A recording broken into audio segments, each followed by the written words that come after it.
Hello, welcome. My name is Katrina Marsh. I'm Director of Natural Resource and Environmental Policy for the Canadian Chamber of Commerce, and it's my pleasure to introduce you to our Climate Smart Chambers webinar. Climate Smart Chambers is a program we've launched at the Canadian Chamber in partnership with Climate Smart Businesses. Its purpose is to provide tools and information and training to our SME members in order to help them find ways to reduce carbon emissions in a way that makes sense for their business. I'm very pleased to present Michelle Bonner. She's going to take you through some key messages of the process that they take through businesses, go through a lot of stories about small businesses they've worked with over the years. Well, hello, and thank you to the Canadian Chamber of Commerce for hosting the webinar. Today, I want to take you through, at a high level, the process we take businesses through and the benefit that we see them experiencing as they start to track their greenhouse gas emissions.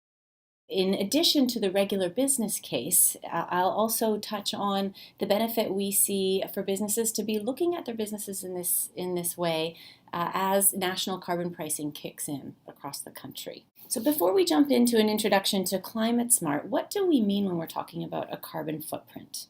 Well, we mean the greenhouse gas emissions or carbon emissions that occur as we run our operations. That can be transporting goods and people, it can come from using electricity, burning natural gas. And once we understand where those emissions are occurring, we can see our best opportunities to reduce them and related costs as well. So just briefly, an introduction to Climate Smart. So back in 2007, when we got our start, there wasn't very much out there for small and mid-sized businesses. They could figure out how to do this on their own with the resources they could find on the internet, let's say, or they could go to a consultancy and pay upwards of $10,000. And we see Climate Smart as offering a middle path where you have expertise, tested tools, coaching, but also you're building the capacity inside your organizations to manage this new business practice. Since we got our start, we've worked with more than 850 businesses and organizations across all sectors and sizes. And we're very proud to report that when we look across all those businesses, in the first 2 years of doing this work, on average, they're reducing their greenhouse gas emissions by 11%. The Climate Smart program is built around our training. 3 half-day sessions of 12 hours of training with a group of people from other participating businesses. And these sessions reflect the key steps in managing greenhouse gas emissions: measure, reduce, and then find ways to leverage additional impact. I should mention that Climate Smart training qualifies as continuing professional development for those with accounting designations, and so it might be of interest to those in your accounting departments. Businesses come out of the program with 1, a greenhouse gas inventory of their emissions, 2, a list of actions that they're going to take to reduce those emissions, and 3, certification as a Climate Smart business to help in their marketing and communications. So first, to measure.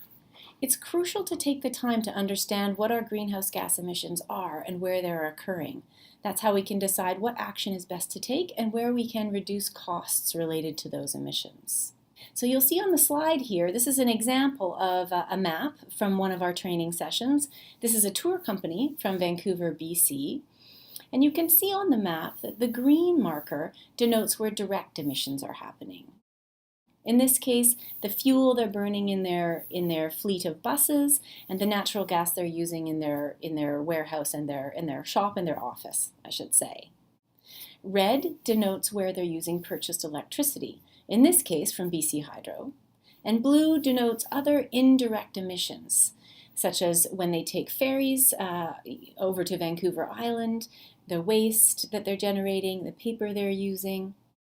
Businesses leave the training session with maps like these, and that helps them guide their collection of information that they need to do their greenhouse gas inventory. I'll just share this story about Glotman Simpson Engineering to illustrate the value of taking the time to measure our emissions. Glotman Simpson is based in Vancouver. It's an engineering firm. It has 75 employees. It's been around for about 50 years. In the process of measuring their greenhouse gas emissions, Glotman Simpson realized that their recyclables that they thought they were diverting were actually being put back into the conventional dumpster and going to landfill. So by paying attention to that, they were able to make the shift, improve their waste services, and in 2016 they diverted 11,000 pounds from the landfill.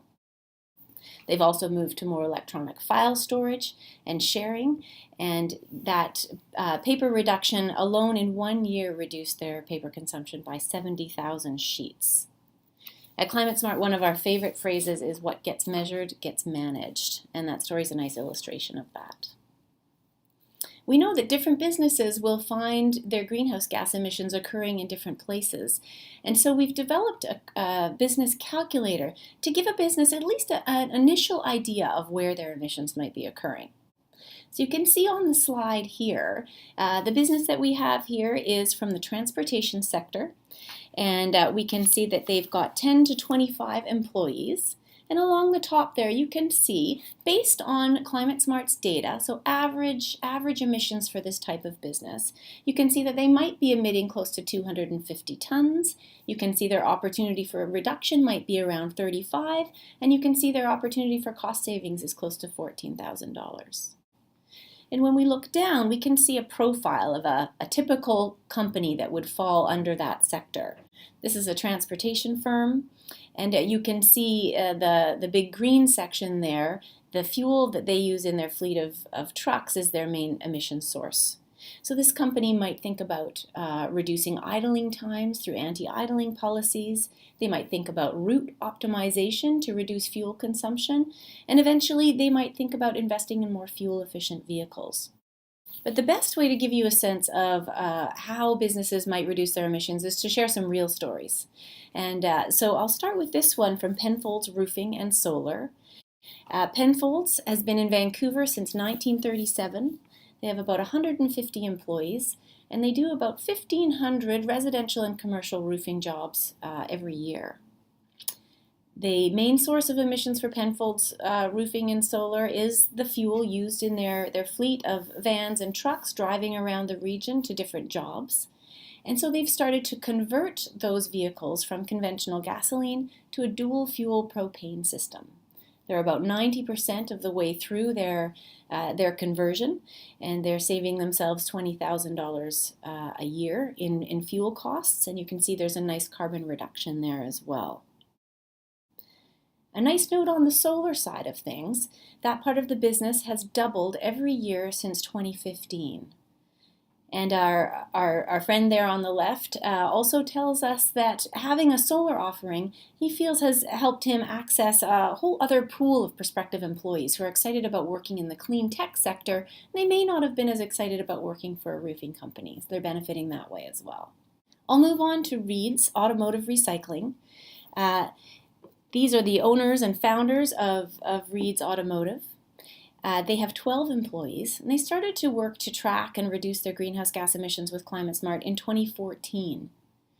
Once they understood where their emissions were happening, Reed's tackled them on a number of fronts. They tried to reduce their reliance on natural gas by improving their insulation in their roof and in their bay doors. They expanded their recycling program to include plastics, woods, and metals, and reduced greenhouse gas emissions from their waste stream by 85%. And that's not even considering the saved fuel now that the regular garbage truck doesn't have to come as often to pick up their conventional waste. The next story I'll tell is about BC Comfort Air. When BC Comfort Air first came through the ClimateSmart program, they started to look at their own consumption of natural gas.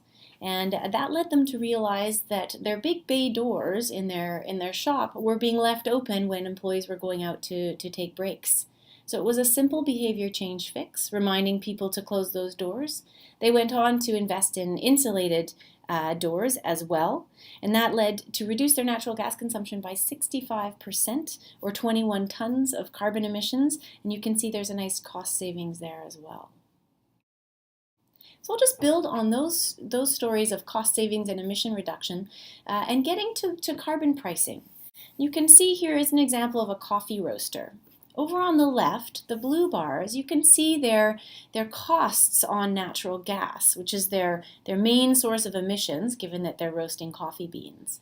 And you can see that staying constant over time, just to keep this example simple. The orange bars are the additional costs of carbon tax as it phases in to $50 a ton finally in 2022, as the federal government has mandated. So you can see that added cost.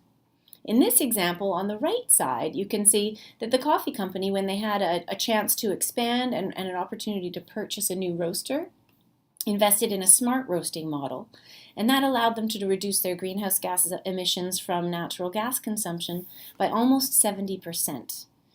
And that will be saving them $7,900 in carbon tax once it hits that $50 a ton threshold in a number of years. The second example I have here for you is a roofing company, not Penfolds, but similarly, their main emission source is fuel used for their fleet driving around town. And you can see their fuel costs, and again, you can see on the left-hand side the added orange bar is additional costs related to the carbon tax. In this case, the company developed a mobile app so that their staff out at jobs, etc., didn't have to travel back to headquarters to put in orders, file paperwork. They could do it electronically, reducing fuel costs, as well as just creating a more efficient operation. And you can see on the right-hand side that 22% reduction in fuel costs, and they'll also be saving that corresponding amount of carbon tax as well. So 2 stories there. Back to the Climate Smart program and that final step of leveraging. And we see different Climate Smart businesses doing this in different ways. Some decide, once they've decided what they're going to do in their own operations to reduce emissions, they may go on to purchase carbon offsets or renewable energy certificates, or engage suppliers to help achieve additional greenhouse gas emissions in their supply chain, and they may communicate out about the action that they're taking. I have a couple of examples for you.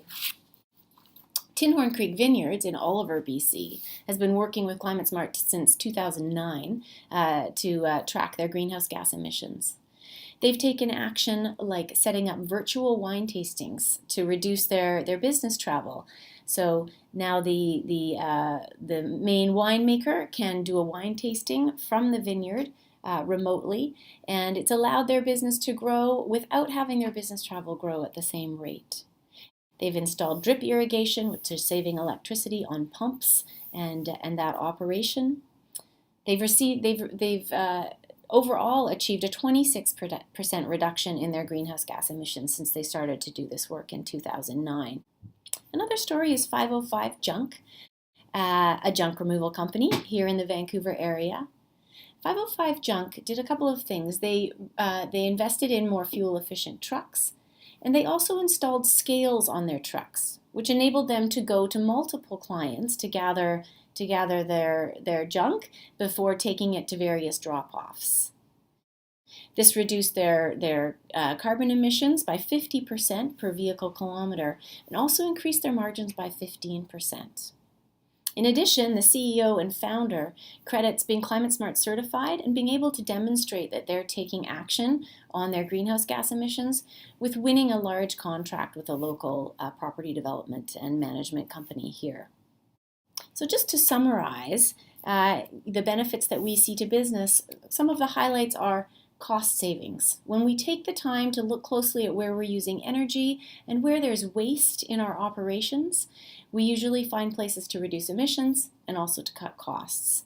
And additionally, as we see carbon pricing coming on, that's another layer of cost avoidance we can build in. We can stand out in procurement procedures, I should say, and have quantifiable data that we can add to our responses to requests for proposals and other processes like that. We can also engage our staff and invest in them and help them build job skills that they'll be needing as this becomes common business practice. And with that, I'll end there. Thank you so much for joining us today, and please do reach out. My contact information is there.